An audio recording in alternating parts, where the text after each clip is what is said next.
Steven Sin Kiong dari Sumber Malaysia dan Deep Kuhur. Hadirin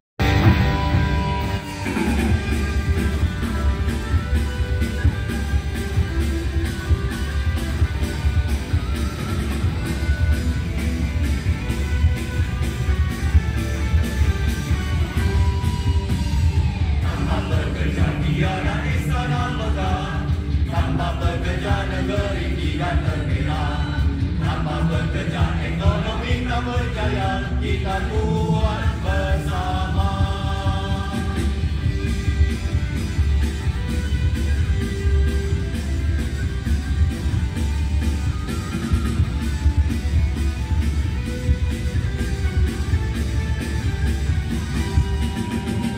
Siapa yang membina bangsa membangun watan, siapa yang membina rumah jalan jambatan, kita wahai pekerja buruh upahan, kita buat bersama. Solidariti perjuangan, solidariti perjuangan, solidariti perjuangan, kuat gerak dan kesatuan. Siapa yang membayar, siapa yang terlipukan, siapa yang mengajar, siapa lawan beban, kitalah wahai pekerja buruh yang penat, kita kuat bersama. Solidariti perjuangan, solidariti perjuangan, solidariti perjuangan, kuat kerana kesatuan.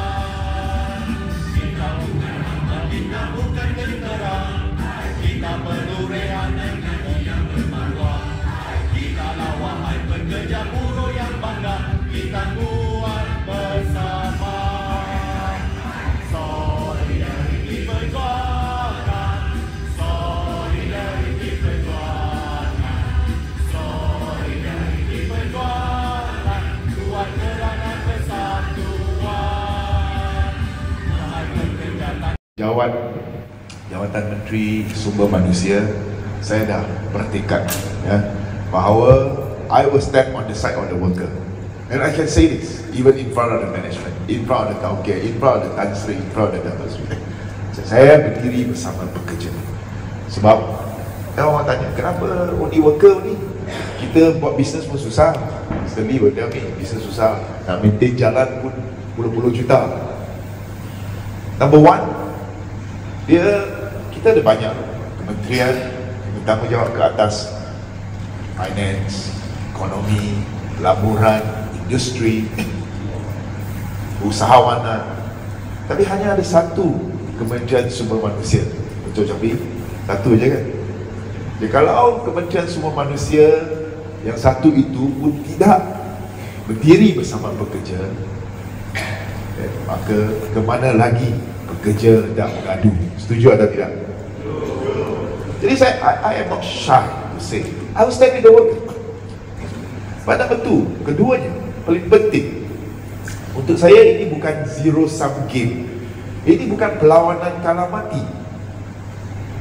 Dia bukan kalau pekerja menang, majikan mati.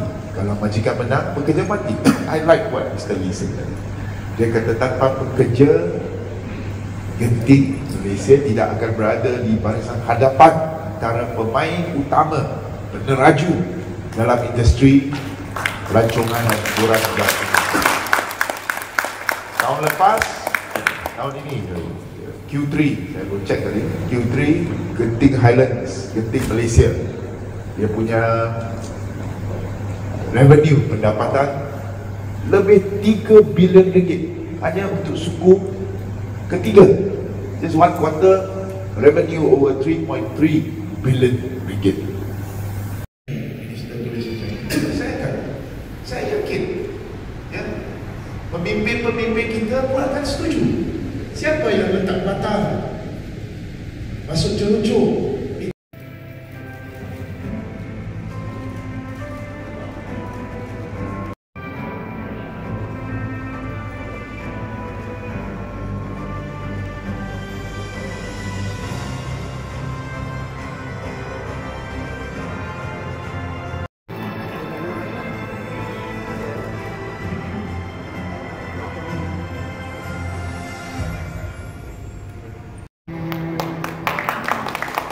setinggi-tinggi penghargaan dan terima kasih diucapkan kepada Yang Berhormat Steven Sim, Satuan Pekerja-Pekerja Genting Malaysia Berhad, pihak media, tuan-tuan dan puan-puan yang hadir menjalankan majlis penuh makna kepada